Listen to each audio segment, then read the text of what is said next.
والرحيم والملك والقدوس والسلام السلام والمؤمن والمهيمن والعزيز والجبار المتكبر والخالق والبارئ والمصور والغفار والقهار الوهاب والرزاق والفتاح والعليم والقابض والباسط والحافظ والرافع المعز والمذل والسميع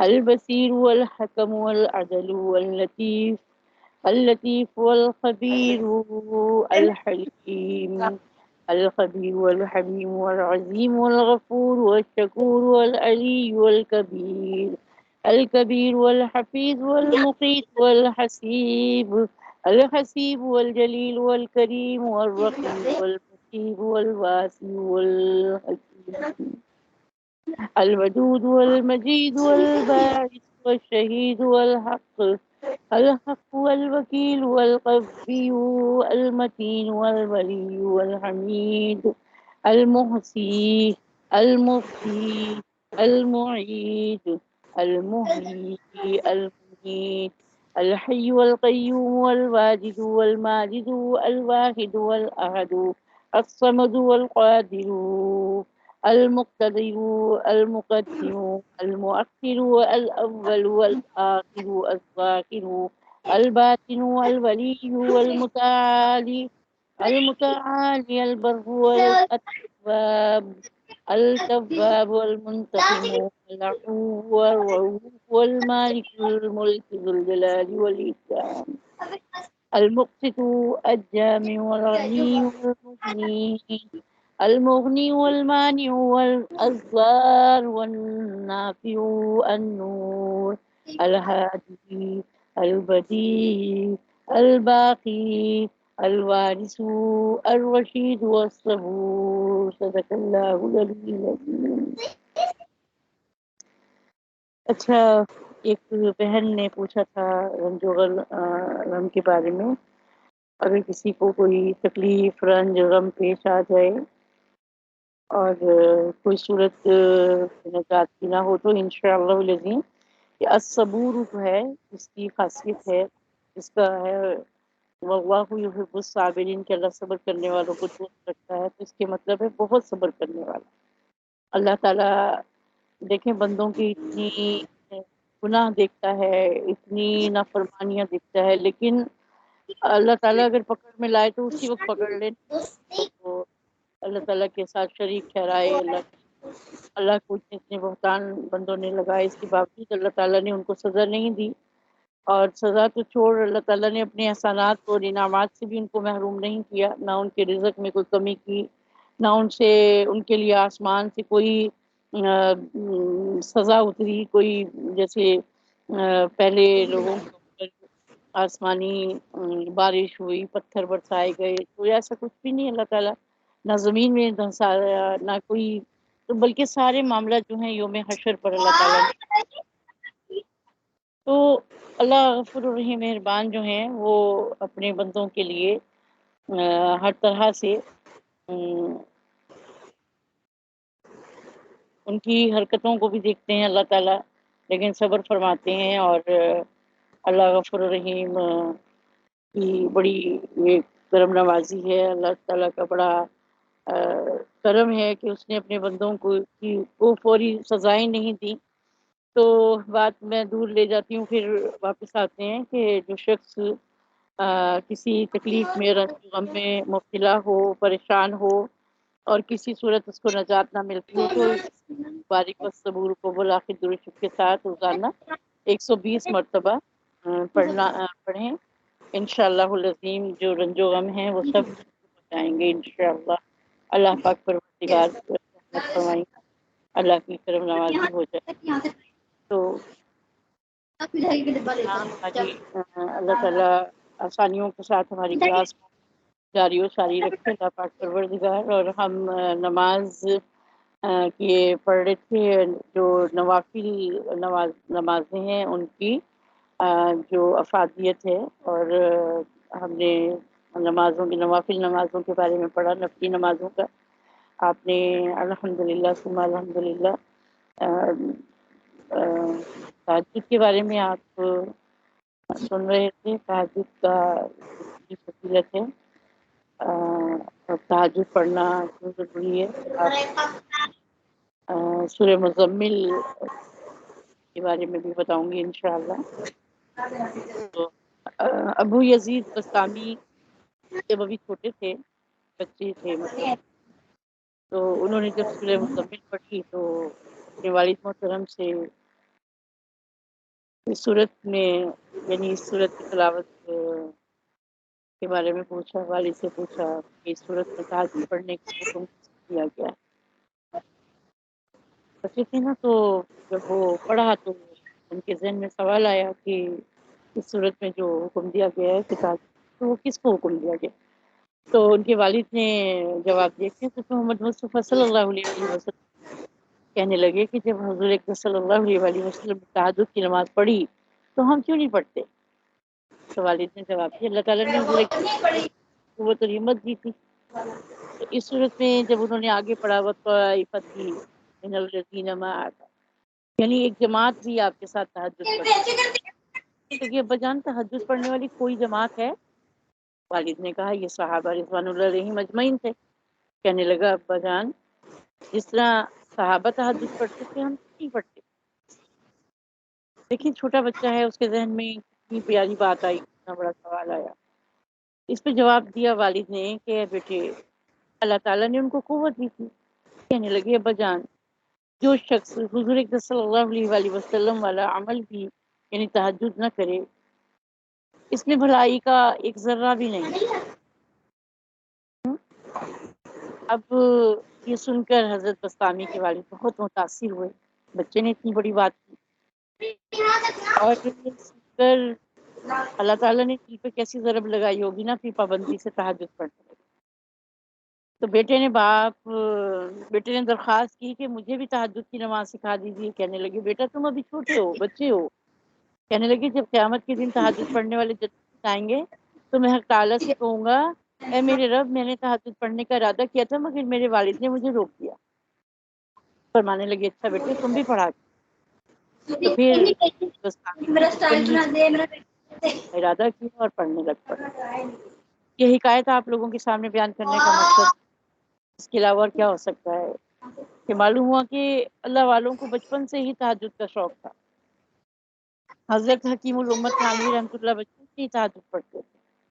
اللہ تعالیٰ ہم سب کو، ہماری اولادوں کو غفور الرحیم توفیق عطا فرمائے اور نصیب فرمائے اللہ تعالیٰ کہ یہ تہجد کی جو عبادت ہے اس سے محرومی نہ ہو. اگر لوگ یہ کہتے ہیں نا کہ تہجد کا افضل وقت آخر شب ہے اور اس وقت جاگنا مشکل ہوتا ہے، لیکن جو ہمارے اکابرین ہیں انہوں نے اس کی چند تعبیر بتائی ہیں. اگر ان کو اختیار کر لیا جائے تو یہ آخر شب میں جاگنا جو ہے وہ آسان ہو جاتا ہے. تو تدابیر میں سے آپ کے سامنے گوش گزار کرتی ہوں. انشاءاللہ العظیم امید ہے اللہ رب العزت ہمیں بھی استفادہ کی توفیق دے گا. جب رات کو ہم کھانا کھاتے ہیں نا تو ہم بعض اوقات بہت زیادہ لیٹ کر دیتے ہیں. تو انہوں نے جو تدابیر بتائی ان میں سے ایک یہ ہے کہ رات کا کھانا جلدی کھایا جائے. رات کا کھانا جلدی کھایا جائے. اور دوسری تدبیر کیا ہے؟ دوسری تدبیر یہ ہے کہ بہت زیادہ پیٹ بھرا نہ جائے. حدیث مبارکہ میں ہے کہ حضرت تعالیٰ کو کسی برتن کو اس قدر بھرنا پسند نہیں جتنا کہ پیٹ کو بھرنا نہ پسند. تو امام سفیان ثوری رحمۃ اللہ فرماتے ہیں کم کھانے سے رات کے جاگنے پر قدرت ہوتی ہے. کبھی آپ دیکھیے رات کو بھوکے سو جائیں تو آپ کی آنکھ کھل جائے گی، آدھی رات کو آنکھ کھل جائے گی. تو رات کو پانی ذرا کم پیا جائے. 70 اولیاء اللہ نے اتفاق کیا ہے ساتھ کہ نیند نہ کیا کرو اور عشاء کی نماز کے بعد باتیں نہ کیا کرو. اور کیا ہے کہ جب عشاء کی نماز پڑھ لیں تو عشاء کی نماز کے بعد جلدی سونے کی کوشش کی جائے. یعنی بستر پہ آ جاؤ فوراً، بس اللہ تعالیٰ کے اذکار کرو اور نیند کی وادی میں چلے جاؤ. حدیث مبارکہ میں ہے کہ عشاء کی نماز سے پہلے نیند نہ کیا جائے.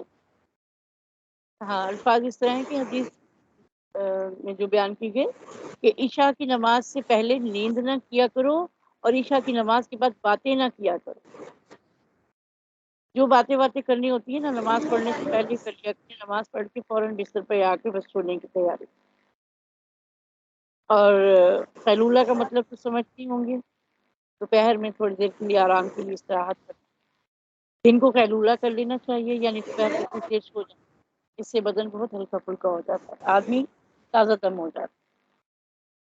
اور دن کے جو کام کاج ہیں اس میں اپنے آپ کو اتنا نہ تھکائیں کہ نڈھال ہو کر سوئیں، پھر آخر میں جاگنا ہوتی ہے. تو تھک جاتا ہے نا جسم، تو پھر اس میں ایک تو نیند مشکل آتی ہے، نیند آ جاتی ہے گیس وہ آنکھ کھلنا مشکل ہوتی ہے. اور پھر اب تو ماشاءاللہ میں سمجھتی ہوں کہ وقت ہی ایسا ہے کہ کسی چیز کی کوئی کمی نہیں ہے. الارم لگانا، موبائلوں میں لگ جاتے ہیں الارم، گھڑیوں میں لگ جاتے ہیں. تو اگر الارم میسر ہو تو الارم لگا، یا تہجد پر کوئی اٹھنے والا ہو ریگولر اٹھتا ہو جس کی آنکھ کھل جاتی ہو تو اس کو کہہ دیں، اس کو بول دیں کہ مجھے جگا دیجیے. پتہ ہے حضرت شاہ ولی اللہ کتنے پیارے بزرگ تھے اللہ تعالیٰ کے. انہوں نے فرمایا کہ سونے سے پہلے سورہ کہف کی آیتیں ان الذین آمنوا وعملوا الصالحات سے لے کر آخر سورت تک یہ پڑھ کر سوئے جائیں. ارادہ کریں کہ فلاں وقت نیند کھل جائے تو انشاءاللہ العظیم مکمل اس پر اللہ تعالیٰ عمل کی توفیق دے گا. انشاءاللہ آنکھ کھل جائے گی. دن کو گناہ سے بچنے کی پوری کوشش کریں، ورنہ ہو سکتا ہے کہ تہجد پڑھنے کی توفیق نہ ملے. تو نیک عمل کی توفیق بھی آپ کے اختیار میں ہے. گناہ سے بچیں، جتنا گناہ سے بچیں گے اتنا اللہ تعالیٰ نیک اعمال کی توفیق عطا فرمائے گا. آپ کو پتہ ہے گناہ کی عادت جو ہے وہ نیکیوں کو کھا جاتی ہے. آج کل ہم تندرستی کے لیے کیا کچھ نہیں کرتے، ہزاروں روپے خرچ کرتے ہیں، ڈاکٹروں کے پاس جاتے ہیں، حکیموں سے علاج کرواتے ہیں، ہومیوپیتھک ڈاکٹروں کی خدمت کرتے ہیں.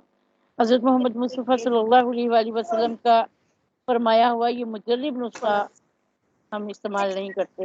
کاش کہ ہمارے دل میں حضرت محمد مصطفیٰ صلی اللہ علیہ وآلہ وسلم کے ارشادات کا یقین بیٹھ جائے تو بہت سے ضمیروں سے ہمیں نجات مل جائے.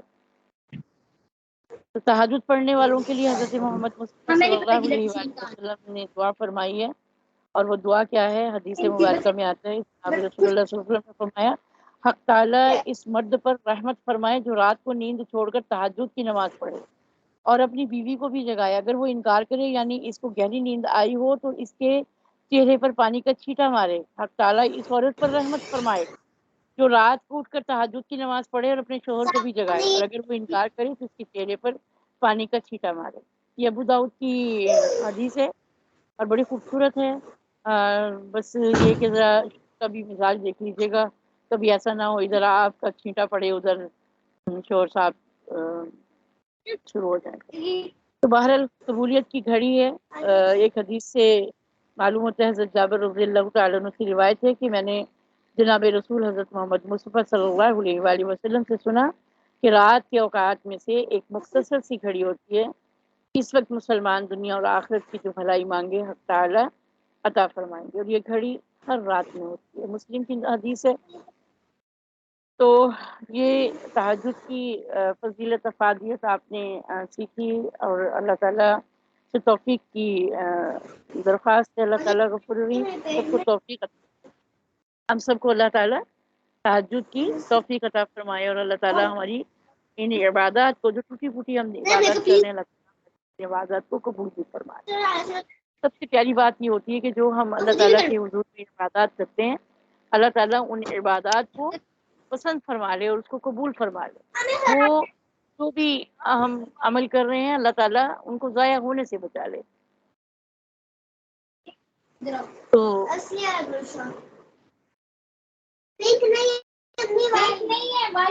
اور اس چیز کا نماز توبہ، ہاں جی صلاۃ توبہ کا اس لیے کہتی ہوں کہ جب بھی کوئی آپ ارادہ باندھیں کوئی نیک عمل کا، کوئی ایسا کام جو کہ جیسے کوئی عبادت کرنے کا یا کسی چیز کی حاجت آپ کو اللہ تعالیٰ سے کرنا ہو، تو اس کے لیے صلاۃ توبہ پڑھنا کیوں ضروری ہے؟ اس لیے کہ دیکھیں انسان جو ہے وہ خطاؤں کا پتلا ہے اور کبھی نہ کبھی اس سے کوئی نہ کوئی ایسی اس پہ گھڑی آتی ہے کہ اس کو نہیں پتہ چلتا، جانے انجانے میں اس سے گناہ سرزد ہو جاتے ہیں. تو صلاۃ توبہ پڑھنے کا مقصد یہ ہوتا ہے کہ اللہ تعالیٰ سے اپنے کردہ نہ کردہ گناہوں کی معافی مانگی جائے، جانے انجانے میں کوئی ہو جائے، دانستہ ہو جائے. اگر کسی سے کوئی بھی گناہ سرزد ہوا، دانستہ ہو یا نہ دانستہ طور پہ ہو جائے، تو اسے چاہیے کہ اچھی طرح سے وضو کرے، وضو کے 2 رکعت نفل نماز پڑھے اور اللہ تعالیٰ سے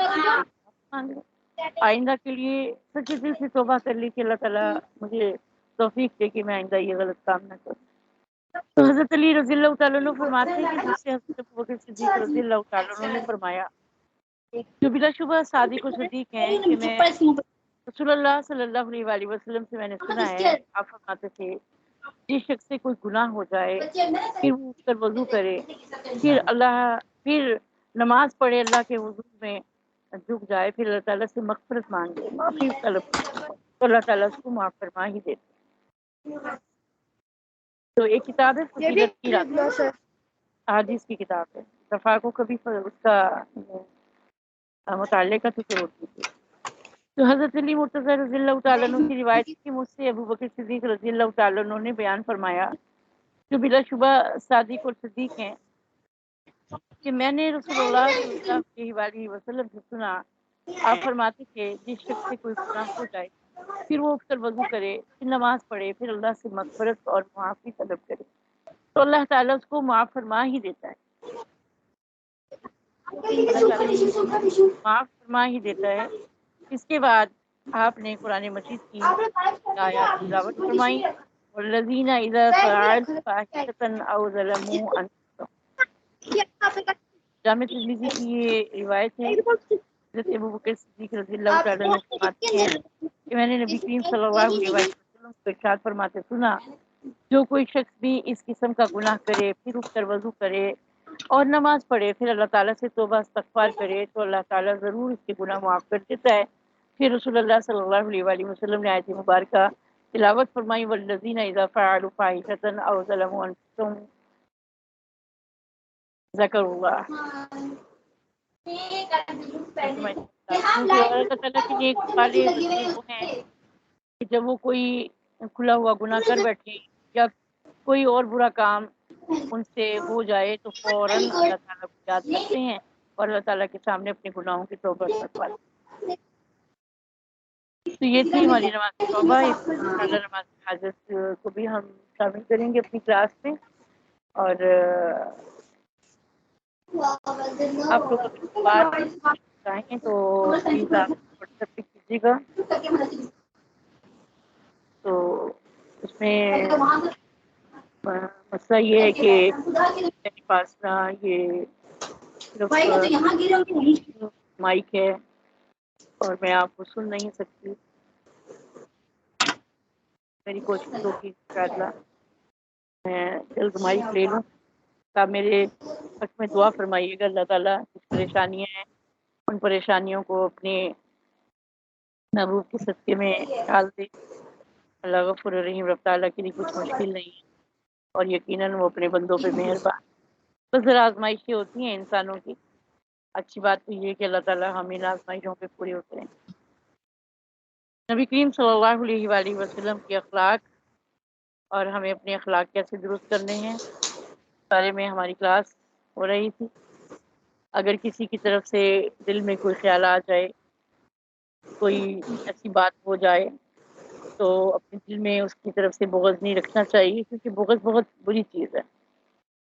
اللہ والوں کو اگر کوئی تکلیف بھی پہنچائے تو یہ لوگ اللہ تعالیٰ پر چھوڑ دیتے ہیں، توقع کر لیتے ہیں اور کسی کے لیے دل میں بغض نہیں رکھتے. اور بغض جو ہے نا وہ ان کی گلی میں سے گزر بھی نہیں سکتا. اللہ تعالیٰ نے ان کے باطن کو اتنا پاکیزہ بنایا ہوا ہوتا ہے کہ ان کا تزکیہ نفس کی تو کیا ہی بات ہے. جب کبھی کوئی تکلیف پہنچے کسی کی طرف سے تو پہلی بات تو یہ کہ اس کو اللہ کے لیے معاف کر دو.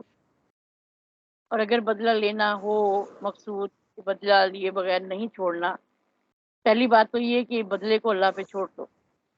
اگر ہم نے خود بدلہ لیا نا تو کیا ہوگا، اس سے لڑائی جھگڑا پیدا ہوگا، زیادہ جھگڑا پیدا ہونے کا اندیشہ ہوگا. معلوم ہی نہیں کہ اس نے کتنی تکلیف پہنچائی ہے، اور ہم جو اس کا جواب دیں گے تو کہیں وہ اس سے بڑھ کر نہ ہو جائے. تو جتنا اس نے ہمیں تکلیف دی اتنا ہی بدلہ لینے کا حق ہے نا، کہ اتنا ہی بدلہ لیا جائے. اس سے زیادہ بدلہ لے لیا تو کیا ہوگا معلوم ہے؟ اس سے زیادہ بدلہ لیا اگر زیادہ ہو گیا، قیامت کے دن بدلہ لینے والے کی گردن پکڑی جائے گی. یہ بدلہ جو ہے وہ اللہ پہ چھوڑ دینا چاہیے. ہر انسان اپنے فرائض کو ادا کرے، جو اس کی ذمہ داریاں ہیں اس کو اچھے سے سمجھ لے، ان کو اچھے طریقے سے. اللہ تعالیٰ، اللہ کے رسول صلی اللہ علیہ وآلہ وسلم ہمیشہ ہر انسان کو اس کے فرائض کی طرف توجہ دلاتے. اللہ بھی یہی فرماتا ہے، اللہ کا پیغمبر بھی یہی فرماتا ہے، تمہارا فریضہ یہ ہے کہ تمہارا یہ کام ہونا چاہیے، تمہارا طریقہ یہ ہونا چاہیے. تو لہٰذا جس شخص کو تکلیف پہنچی ہے اس کو تو آپ صبر کرنے کی تلقین فرما رہے ہیں کہ تم صبر کرو اور معاف کر دو، بدلہ نہ لو، اس سے بغض اور عداوت نہ رکھو، اس تکلیف کو اختلاف اور انتشار کا ذریعہ نہ بناؤ. لیکن دوسری طرف کیا ہوتا ہے؟ دوسری طرف حضور اقدس صلی اللہ علیہ وآلہ وسلم نے تکلیف پہنچانے والے کو دوسرے انداز سے خطاب فرمایا ہے، تاکہ لوگ یہ نہ سمجھیں کہ جب حضور اقدس صلی اللہ علیہ وآلہ وسلم جس شخص کو تکلیف پہنچی ہے اس کو صبر کی تلقین فرما رہے ہیں تو پھر تکلیف پہنچانے میں بھی کوئی حرج نہیں ہے. ایسا نہیں، دوسروں کو تکلیف مت دو. آپ صلی اللہ علیہ وسلم نے یہ بھی فرمایا ہے. تکلیف پہنچانے والے کے بارے میں اللہ تعالیٰ کا تو فرمان یہ ہے کہ کسی بھی انسان کو اگر تمہاری ذات سے کوئی تکلیف پہنچی ہو تو میں اس وقت تک معاف نہیں کروں گا جب تک کہ وہ بندہ تمہیں معاف نہ کرتے یا تم اس کے حق کی تلافی نہ کرتے. لہٰذا کسی بھی انسان کو تکلیف پہنچانے سے بچنا چاہیے. بچو، ہر صورت بچو، کسی بھی قیمت پر ایسا قدم نہ اٹھاؤ جس سے کہ دوسرے کو تکلیف ہو. حضرت امام ابو یوسف رحمۃ اللہ علیہ، جب امام ابو حنیفہ رحمۃ اللہ علیہ کے شاگرد بھی ہیں، جب وہ بڑے بڑے درجے کے فقہا میں سے ان کا شمار ہوتا ہے، تو فقیہ ہونے کی حیثیت سے تو مشہور ہیں، البتہ ولی اللہ ہونے کی حیثیت سے معروف نہیں ہے. لیکن ان کے واقعات اگر آپ پڑھیں کبھی اتفاق ہو جائے تو اس میں لکھا ہے کہ جب قاضی القضاء چیف جسٹس بن گئے تو ان کے بعد اپنی تمام مشغولیت کے باوجود دن بھر میں 200 رکعت نفل نماز پڑھا کرتے تھے. 200 رکعت. جب ان کی وفات کا وقت قریب آیا تو کسی نے دیکھا کہ ان کے چہرے پہ فکر اور تشویش کے آثار ہیں. ان سے پوچھا کہ آپ کو کس چیز کی فکر اور تشویش ہے؟ فرمایا کہ اللہ تعالیٰ کی بارگاہ میں حاضر ہونے کا وقت قریب آ رہا ہے، اللہ تعالیٰ کے سامنے حاضر ہونا ہے، وہاں پر اپنی زندگی کے اعمال کا کیا جواب دوں گا؟ اور تمام واقعات کے بارے میں مجھے یاد ہے کہ میں ان سے توبہ کر چکا ہوں، استغفار کر چکا ہوں، اللہ تعالیٰ کی ذات سے امید بھی ہے اللہ تعالیٰ معاف فرما دیں گے. تو اس کے باوجود ان کے چہرے پر فکر کے آثار. تو کہتے ہیں کہ ایک ایسا واقعہ یاد آ رہا ہے جس کی وجہ سے مجھے سخت تشویش ہے. وہ واقعہ کیا تھا؟ وہ واقعہ یہ کہ جس وقت میں قاضی کے عہدے پر بیٹھا لوگوں کے درمیان فیصلے کیا کرتا تھا، تو اس دوران ایک مرتبہ ایک مسلمان اور غیر مسلم کا مقدمہ میرے پاس آیا. میں نے مقدمہ سنتے وقت مسلمان کو اونچی جگہ پر بٹھایا اور غیر مسلم کو اس سے کم تر جگہ پر بٹھایا. حالانکہ شریعت کا جو حکم ہے اس کا تقاضا یہ ہے کہ جب تمہارے پاس مقدمہ کے 2 فریق آئیں تو ان کے درمیان مجلس بھی برابر ہونی چاہیے. جس جگہ پر مدعی کو بٹھایا ہے اسی جگہ پر مدعی کو بھی بٹھاؤ. ایسا نہ ہو کہ دونوں کے درمیان نشست کے اندر فرق کر کے ناانصافی کی جائے. تو مجھ سے یہ ناانصافی ہو گئی. اگرچہ میں نے فیصلہ تو حق کے مطابق کیا الحمدللہ، لیکن بٹھانے کی ترتیب میں شریعت کا جو حکم ہے اس میں رعایت نہ رہ سکی. تو مجھے اس کی تشویش ہو رہی ہے کہ اگر اس کے بارے میں اللہ تعالیٰ نے مجھ سے پوچھ لیا تو کیا جواب دوں؟ کیونکہ یہ ایسی چیز ہے جو کہ توبہ سے معاف نہیں ہو سکتی جب تک کہ صاحب حق معاف نہ کرے. تو دیکھیے وہ لوگ وہ پارسا تھے. آج کل کے جو جسٹس ہیں، چیف جسٹس کو تو پوچھو ہی نہ، اس نے تو اتنی بے قاعدگیاں کی، اتنی ناانصافیاں کی. اب کئی معاملات ایسے ہیں پاکستان کے جو کہ جن کا فیصلہ ہونا بہت ضروری ہے ان کو ٹال رکھا ہے، اور جو کہ ایک بغض میں انسان بڑھ جاتا ہے، اندھا ہو جاتا ہے، اس کے لیے وہ کہتا ہے کہ رات بھی کیسے آئے، اس سے پہلے ہی کیوں نہ کر گزرے۔ تو حقیقی مسلمان وہی لوگ تھے جنہوں نے دین کو اپنے روم روم میں بسایا، لہذا وہ صرف مسلمان ہی نہیں، غیر مسلموں کے ساتھ بھی شریعت نے جو حقوق بتائے ہیں، یہاں تک کہ جانوروں کے بھی حقوق کو شریعت نے بیان کر دیا۔ تو حدیث میں کئی واقعات ایسے ہیں جن سے معلوم ہوتا ہے جانوروں کے ساتھ زیادتی کرنے کے نتیجے میں لوگوں پر کیسے کیسے عذاب آئے۔ ایک طرف تو یہ کہا جا رہا ہے کہ خبردار، اپنی ایک ایک نقل و حرکت میں اور اپنے ایک ایک انداز و ادا میں اس بات کا خیال رکھو تمہاری ذات سے دوسروں کو ادنا سی بھی تکلیف نہ پہنچے۔ اسی طرح ایک حدیث مبارکہ میں حضرت محمد مصطفیٰ صلی اللہ علیہ وآلہ وسلم کا ارشاد ہے، مسلمان وہی ہے جس کے ہاتھ اور زبان سے دوسرے مسلمان محفوظ رہیں، اس کی ذات سے دوسروں کو تکلیف نہ پہنچے۔ تو یہ اتنی خطرناک چیز ہے، اس کی معافی کا کوئی راستہ نہیں سوائے اس کے کہ صاحب حق معاف کرے۔ لہٰذا ایک طرف تو ہر ایک انسان کو تنبیہ کر دی گئی ہے کہ تمہاری ذات سے دوسرے کو تکلیف نہیں پہنچنی چاہیے، اور دوسری طرف یہ کہہ دیا کہ اگر تمہیں دوسرے سے تکلیف پہنچے تو اس پر صبر کرو اور اس کو معاف کر دو، اس کی وجہ سے اس سے بغض اور عداوت نہ رکھو اور اس کو افتراق کا ذریعہ نہ بناؤ۔ تو یہ وہ تعلیم ہے جو نبی کریم صلی اللہ علیہ وآلہ وسلم نے تلقین فرمائی ہے۔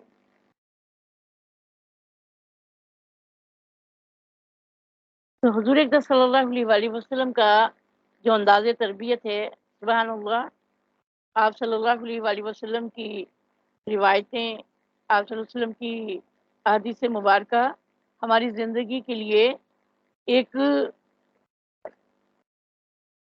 روشن پہلو ہیں، ہمارے لیے مشعل راہ ہیں۔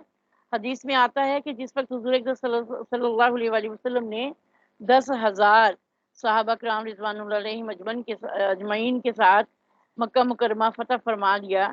اب دیکھیں مکہ فتح ہوتا ہے، مکہ سے پہلے، فتح ہونے سے پہلے مسلمانوں کو کیا کیا تکالیف نہیں پہنچائی گئیں، کون کون سے ظلم ان کے اوپر نہیں اٹھائے گئے، کیسے کیسے ستم ان کے اوپر نہیں ڈھائے گئے، بلکہ یہاں تک کہ نبی کریم صلی اللہ علیہ وآلہ وسلم کو ان کے گھر سے بھی ہجرت کرنا پڑی، ایمان والوں کو بھی ہجرت کرنا پڑی۔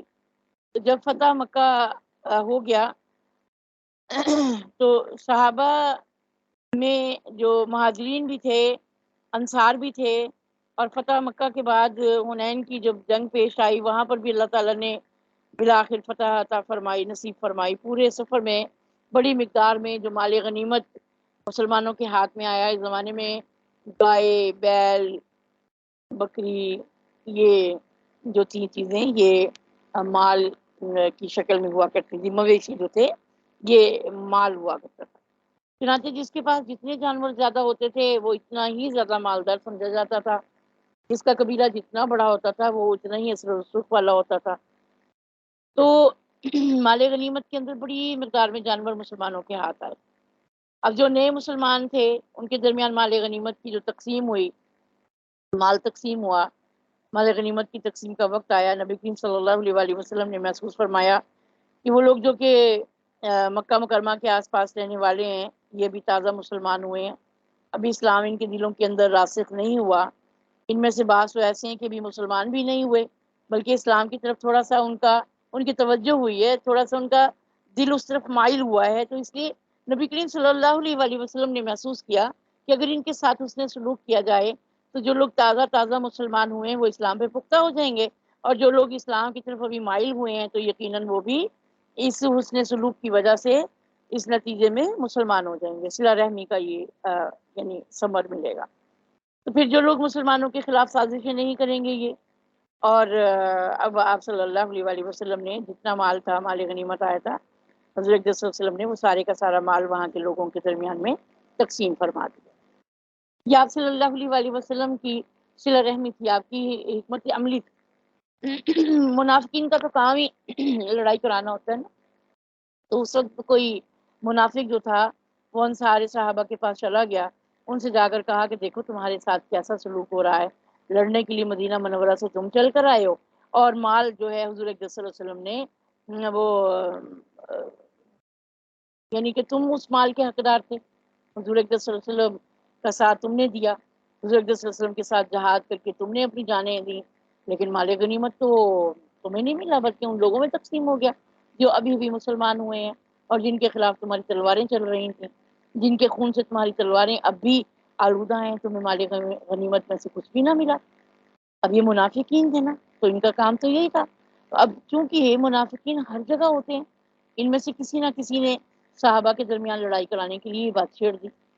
اب انصار صحابہ میں جو عمر رسیدہ تجربہ کار حضرات تھے، ان کے دلوں میں کوئی خیال پیدا نہیں ہوا، انہوں نے تو یہی ٹھیک سمجھا جو نبی کریم صلی اللہ علیہ وآلہ وسلم کا فیصلہ ہے وہی افضل ہے۔ وہ جانتے تھے کہ اس مال اور دولت کی حقیقت کیا ہے، لیکن انصار صحابہ میں جو نوجوان تھے ان کے دل میں خیال پیدا ہونے لگا کہ یہ معاملہ تو عجیب ہوا، سارا مال غنیمت انہی میں تقسیم ہو گیا اور ہم لوگ جو جہاد میں شریک تھے ہمیں کچھ نہ ملا۔ تو حضور اقدس صلی اللہ علیہ وآلہ وسلم نے کیا حکیمانہ خطاب فرمایا، سبحان اللہ، حضور اقدس صلی اللہ علیہ وسلم کو یہ اطلاع ملی کہ بعض انصار صحابہ جن کو یہ خیال ہو رہا ہے، ایسے ایسے ان کے دل میں آ رہا ہے کہ جی ہم جنگ پہ آئے، ہم نے جہاد کیا، ہم نے سفر کیا، ہم نے اپنا مال اپنی جان جہاد میں لگا دی اور ہمیں تو کچھ بھی نہ ملا۔ چنانچہ حضور صلی اللہ علیہ وسلم نے اعلان فرمایا کہ تمام انصار صحابہ رضوان اللہ علیہم اجمعین کو ایک جگہ جمع کیا جائے۔ جب سب جمع ہو گئے، آپ صلی اللہ علیہ وآلہ وسلم نے انصار صحابہ رضوان اللہ علیہم اجمعین سے خطاب فرمایا، خطاب کرتے ہوئے فرمایا، اے گروہ انصار، تمہیں اللہ تعالیٰ نے ایمان کی دولت عطا فرمائی، تمہیں اللہ تعالیٰ نے نبی کی میزبانی کا شرف عطا فرمایا، میں نے یہ مال غنیمت ان لوگوں میں تقسیم کر دیا جو یہاں کے رہنے والے ہیں تاکہ یہ ایمان پر پختہ اور راسخ ہو جائیں۔ کتنی مرتبہ ایسا ہوتا ہے کہ میں جس کو مال غنیمت نہیں دیتا وہ زیادہ معزز اور محبوب ہوتا ہے اس کے مقابلے میں جس کو میں مال غنیمت دیتا ہوں، لیکن میں نے سنا ہے کہ بعض لوگوں کے دلوں میں اس قسم کا خیال پیدا ہوا ہے۔ پھر فرمایا، اے گروہ انصار، کیا تم اس بات پہ راضی نہیں ہو جب یہ لوگ اپنے گھروں کو واپس جائیں تو ان کے ساتھ گائے، بھینس، بیل، بکریاں ہوں، اور جب تم اپنے گھروں کی طرف واپس جاؤ تو تمہارے ساتھ محمد رسول اللہ صلی اللہ علیہ وآلہ وسلم ہوں، بتاؤ ان میں سے کون افضل ہے؟ سبحان اللہ۔ جس وقت حضور صلی اللہ علیہ وسلم نے یہ بات فرمائی، ارشاد فرمائی، اس وقت تمام لوگوں کے دلوں میں ٹھنڈک پڑ گئی۔ انصار صحابہ رضوان اللہ علیہ مجمعین نے فرمایا، یا رسول اللہ صلی اللہ علیہ وآلہ وسلم، ہمارے لیے تو اس سے بڑا اعزاز کوئی نہیں۔ یہ بات صرف چند نوجوانوں نے کہہ دی تھی، ورنہ ہمارے جو بڑے ہیں ان میں سے کسی کے دل میں کوئی خیال پیدا نہیں ہوا۔ آپ صلی اللہ علیہ وسلم جیسا فیصلہ فرمائیں، آپ صلی اللہ علیہ وسلم ہی کا فیصلہ برحق ہے۔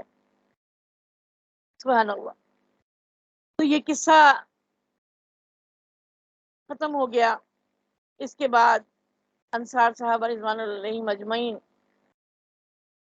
سے حضور اقدس صلی اللہ علیہ وسلم نے خطاب کرتے ہوئے فرمایا، اے انصار، خوب سن لو، تم میرے خاص لوگ ہو۔ اگر لوگ ایک راستے پر جائیں اور انصار دوسرے راستے پہ جائیں تو میں انصار والا راستہ اختیار کروں گا۔ سبحان اللہ۔ تو میں انشاءاللہ العظیم اپنی اس کلاس کو جاری رکھتے ہوئے آپ سے وقتی معذرت چاہتی ہوں۔ کافی دن سے کلاس نہیں ہو رہی تھی، آج کلاس کو میں نے لازم قرار دیا کہ نہیں، آج کلاس لازمی طور پہ لیں گے، کریں گے انشاءاللہ العظیم، تاکہ ہمارا ٹوٹا ہوا سلسلہ جڑے۔ اللہ تعالیٰ ہمارے دلوں کو دین کے ساتھ اسی طرح جوڑے رکھے، ایک دوسرے کے ساتھ اسی طرح اللہ پاک معاملات کرے۔ اور میں مبارکباد پیش کرتی ہوں ان بہنوں کو جنہوں نے جناب نگر میں قربانی کے لیے اپنے اشار کی ایک مثال قائم کی، اور یہ بہت بڑی قربانی ہے کہ آپ اپنے گھر کی خوشی کو دوسروں کے لیے قربان کر دیں۔ آپ یقین کیجئے کہ اگر اس دفعہ آپ لوگوں کا ساتھ نہ ہوتا تو شاید وہاں قربانی نہ ہوتی۔ آپ لوگوں کے تعاون سے الحمدللہ ثم الحمدللہ وہاں پر ہم نے 2 جانور کیے۔ اللہ پاک اس کو قبول کرے غفور الرحیم۔ اللہ پاک پروردگار ہمیں ہمیشہ اسی طرح ایک دوسرے کے لیے معاون کرے اور دین کے کاموں میں اسی طرح ہم ساتھ جڑ کر اللہ تعالیٰ کی رضا حاصل کرتے رہیں۔ اللہ، ہماری زندگی ہماری کسی کام کی نہیں ہے مالک، آپ ہمیں ہماری زندگی کو قیمتی بنا دیجیے، ہمیں توفیق دے دیجیے اللہ تعالیٰ کہ ہم دین کے لیے کچھ کر سکیں، آپ کے بندوں کے لیے کچھ کر سکیں۔ اللہ پاک پروردگار، ہماری جان کا کیا فائدہ، آپ ایک تنہا جان لے کر کیا کریں گے مالک؟ یہ جان ہماری کسی کام کی نہیں ہے، پتہ نہیں کب بلاوا آ جائے۔ اللہ جب تک ہماری زندگی ہے ہمیں ان نیک کاموں کے لیے ہمیں سرخروئی عطا فرما، ہمیں استقامت دے، ثابت قدم رکھ۔ معلوم ہے آپ کو کسی دفعہ آنٹی نرگس کے ماشاءاللہ سب سے زیادہ حصے تھے، اس دفعہ میں پریشان ہوئی کہ یا اللہ پچھلی دفعہ تو کتنے آرام سے جانور بن گئے تھے، اللہ پاک اس دفعہ رحمت فرما، کیونکہ آنٹی نے اپنے اور جگہ میں بھی قربانی کا کر دیا تھا۔ پھر اللہ پاک کی طرف سے ایسا کرم ہوا، ایسا کرم ہوا کہ میں سوچ بھی نہیں سکتی۔ میں نے اللہ پاک کے آگے میں سجدے میں گر گئی، میں نے کہا اللہ یہ تو آپ کا ہی کام ہے، انسان تو صرف سوچ بھی نہیں سکتا، ہماری تو سوچ کی پرواز بھی وہاں تک نہیں جاتی۔ اللہ پاک پروردگار کے فیصلے ہیں، اللہ تعالیٰ کا حکم ہے جو کہ ہو کر رہنے والا ہوتا۔ اور الحمدللہ ثم الحمدللہ جناب نگر میں قربانی ہوئی الحمدللہ۔ ابھی وہاں سے جو پیسے بچے ہیں وہ واپس نہیں آئے، میں نے ان سے کہہ دیا تھا کہ جو پیسے، کیونکہ جانور اس دفعہ ہم نے لیٹ کیا تھا اور دیر ہو گئی تھی بہت زیادہ، تو اس کو کھلانے پلانے اس کا اہتمام کرنے میں وہاں پہ زیادہ خرچہ نہیں آیا، تو ابھی انہوں نے حساب کر لیا ہوگا، میری ان سے رابطہ نہیں ہوا، تو آپ لوگوں کی اجازت درکار ہوگی کہ ان پیسوں کے لیے آپ حکم فرمائیں، یا تو آئندہ آنے والی قربانی کے لیے اس کو جمع کر کے رکھ دیا جائے، ویسے میرا خیال ہے یہ مناسب نہیں ہے، یا پھر اس کو کسی رفاہی کام کے لیے استعمال کر دیا جائے یا کسی مدرسے میں اس کو لگا دیا جائے۔ جیسے آپ حکم فرمائیں گے انشاءاللہ العظیم ایسا ہی کیا جائے گا۔ اور اس قربانی میں ہماری بہن کمل کا ایک حصہ تھا، آنٹی نرگس کے 2 حصے تھے الحمدللہ۔ اللہ پاک ان کو قبول اور منظور فرمائے اور آئندہ سال کے لیے اللہ تعالیٰ اور کو بھی توفیق دے، اللہ رب العزت کے ہاں اس کی مہربانیوں کے ساتھ نیک اعمال کی توفیق مل جائے تو ہماری زندگی سفل ہو جائے۔ اس دعا کے ساتھ ہی آپ لوگوں سے اجازت چاہوں گی۔ وما علینا الا البلاغ المبین وآخر دعوانا الحمد للہ رب العالمین وصلی اللہ تعالی علی خیر خلقہ اجمعین برحمتک یا ارحم الراحمین۔ صدق اللہ العلی العظیم۔ سبحانک اللہم وبحمدک نشہد ان لا الہ الا انت نستغفرک ونتوب الیک۔ سبحانک اللہم وبحمدک نشہد ان لا الہ الا انت نستغفرک ونتوب الیک۔ سبحانک اللہم وبحمدک نشہد ان لا الہ الا انت نستغفرک ونتوب الیک۔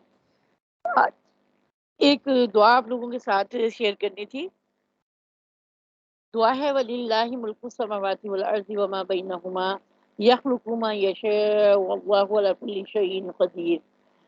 تو جو لوگ اولاد سے محروم ہیں وہ اس آیت کو 41 دن تک روزانہ 300 مرتبہ کسی بھی چیز کے اوپر دم کر کے کھائیں، آدھی خامد کھائے اور آدھی بیوی کھائے، اور جس کا مطلب ایک ایک بچہ ہے اور بچوں کی خواہش ہے وہ بھی اس دعا کو پڑھیں 41 دن تک روزانہ اس آیت کو 300 مرتبہ کسی بھی چیز پر دم کر کے آدھی خامد کھائے آدھی بیوی کھائے۔ دوبارہ میں پڑھ رہی ہوں، وَلِلَّهِ مُلْكُ السَّمَاوَاتِ وَالْأَرْضِ وَمَا بَيْنَهُمَا يَخْلُقُ مَا يَشَاءُ وَاللَّهُ عَلَى كُلِّ شَيْءٍ قَدِيرٌ۔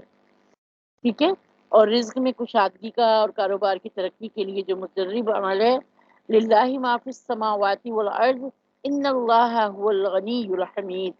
تو جو بھی کوئی شخص کاروبار کی ترقی چاہتا ہو یا نیا کاروبار شروع کرنے کا ارادہ ہو تو پہلے اس آیت کو روزانہ 141 مرتبہ پڑھیں، اول آخر درود شریف کے ساتھ انشاءاللہ کاروبار میں برکت ہوگی۔ اور دشمن کے شر سے حفاظت کا بہترین نسخہ جو بتایا ہے ہمارے کابرین نے، قُل لَن یصیبنا الا ما کتب اللہ لنا هو مولانا وعلی اللہ فلیتوکل المؤمنون۔ تو جس شخص کو تکلیف یا نقصان پہنچنے کا اندیشہ بھی اگر ہو یا تکلیف پہنچاتا ہو کوئی دشمن، تو وہ اس آیت کو روزانہ 7 دفعہ پڑھیں، انشاءاللہ العظیم، انشاءاللہ تعالی اذیت سے محفوظ رہے گا۔ فما علینا الا البلاغ۔ مصیبت سے نجات کا نسخہ، وَنَجَّيْنَاهُ وَأَهْلَهُ مِنَ الْكَرْبِ الْعَظِيمِ، یہ پڑھیں انشاءاللہ۔ یہ تو ہاں جس کی اولاد مر جاتی ہو، زندہ نہ رہتی ہو، یا وہ کسی سخت مصیبت میں مبتلا ہو، تو اس آیت کو روزانہ صبح شام 11 دفعہ پڑھ. ٹھیک ہے. چلیے. یا اللہ پاک پروردگار، ہمیں ایمان کی حالت میں دنیا سے لے جانا، جب تک ہم دنیا میں رہیں ایمان کے ساتھ رہیں. اے اللہ حالت ایمان میں تیرے پاس آئیں. اے اللہ، اللہ کلمے کی زندگی نصیب فرمانا، کلمے پہ ہمارا خاتمہ فرمانا. اللہ جب دنیا سے جائیں کلمہ حق ورد زباں ہو، لا الہ الا اللہ محمد رسول اللہ، لا الہ الا اللہ محمد رسول اللہ، لا الہ الا اللہ محمد رسول اللہ. وصلی اللہ تعالی علی خیر خلقہ اجمعین برحمتہ. اشهد ان لا اله الا الله وحده لا شريك له واشهد ان محمدا عبده ورسوله. آپ سب کو السلام علیکم ورحمۃ اللہ وبرکاتہ.